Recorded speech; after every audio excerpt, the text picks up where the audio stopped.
Hello everybody, welcome back to my channel. If you are new to this channel, please consider subscribing, clicking the bell icon for future notifications, and click like for this video too. Hope you get something good out of it. Today, we're going to go door dashing again. I am still a DoorDash virgin. Well, kinda, sorta. I've been out once. So this is only my second outing.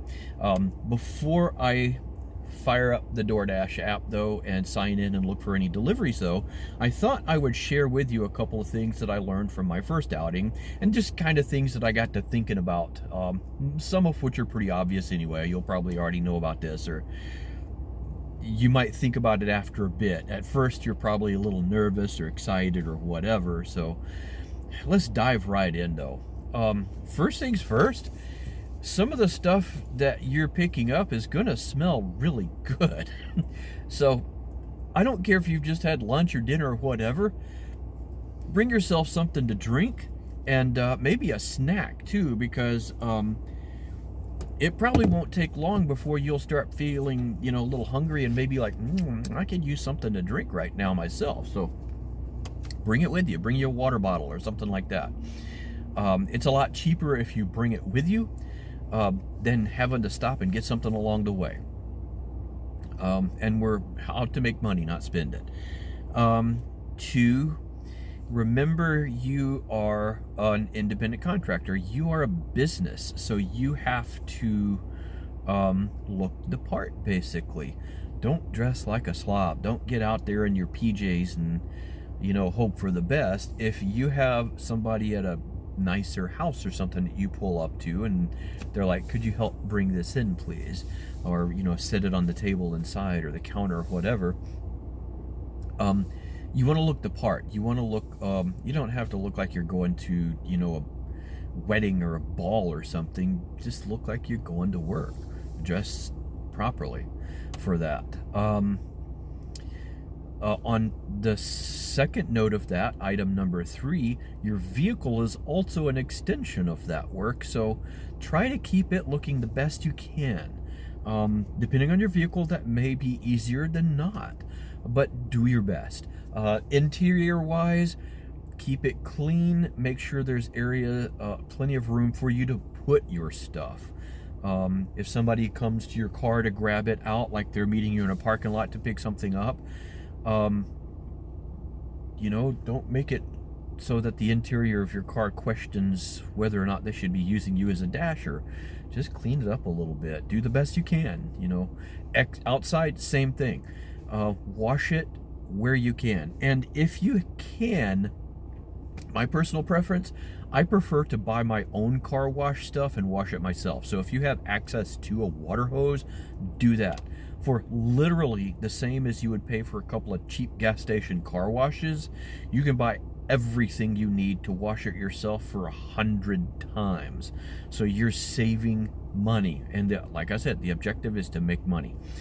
You can't make money by having to wash your car all the time and pay for your own drinks and stuff like that. So, or, gas station drinks. You know what I said. Those are the 3 biggest things that come to mind after my first outing.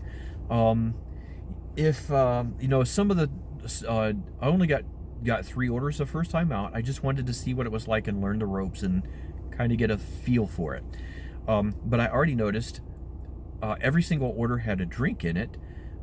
So make sure your cup holders are free.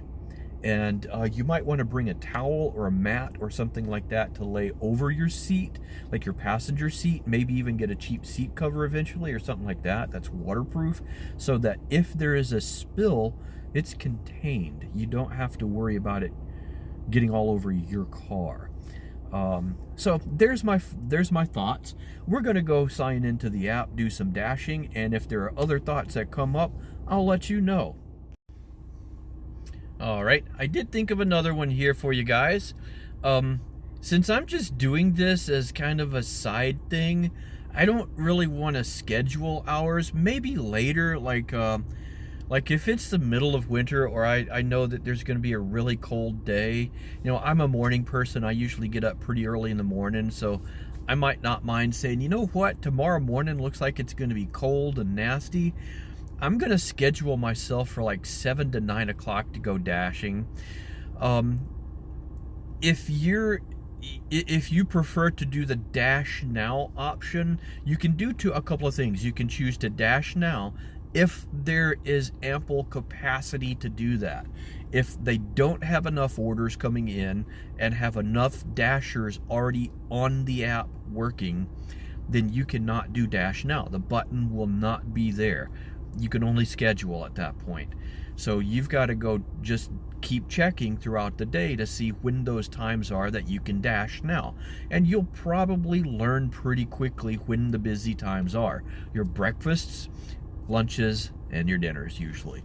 And then there's going to be some late night activities like Saturday night, Friday night, stuff like that you can dash if you're a night person.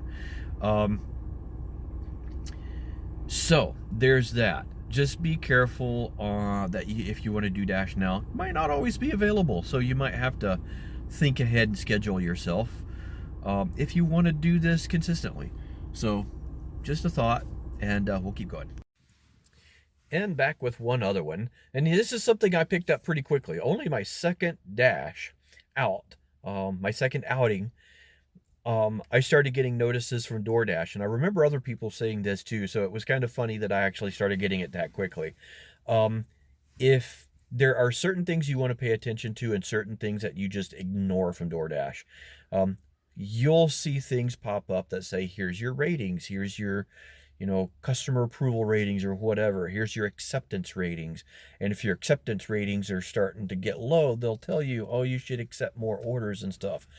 You do want to make sure the customers are happy with your orders. Generally, if you just follow the directions, you go pick it up when you're supposed to, you go drop it off in a timely manner, you put it down there, you take a good picture and notify, complete that order promptly, you're going to have good ratings. Make sure when you're picking up the stuff, check to make sure stuff is there. If it's supposed to have a drink, double check that you've got the drink. Make sure the lid's on tight, all that good stuff. Just simple, basic stuff that if you have people door dashing to you, that you want them to do as well. So same thing you want to do out to them. Stuff that you can completely ignore, though, is the acceptance rate. And like you'll see where DoorDash will pop up a thing. Like I declined 3 in a row my first outing because I was already on a dash and it was my first outing. I just wanted to complete the dash. So I said no. And it came up and said, we're going to time you out for like 35 minutes or something because you're not accepting dashes. Ignore that. It's just a scare tactic.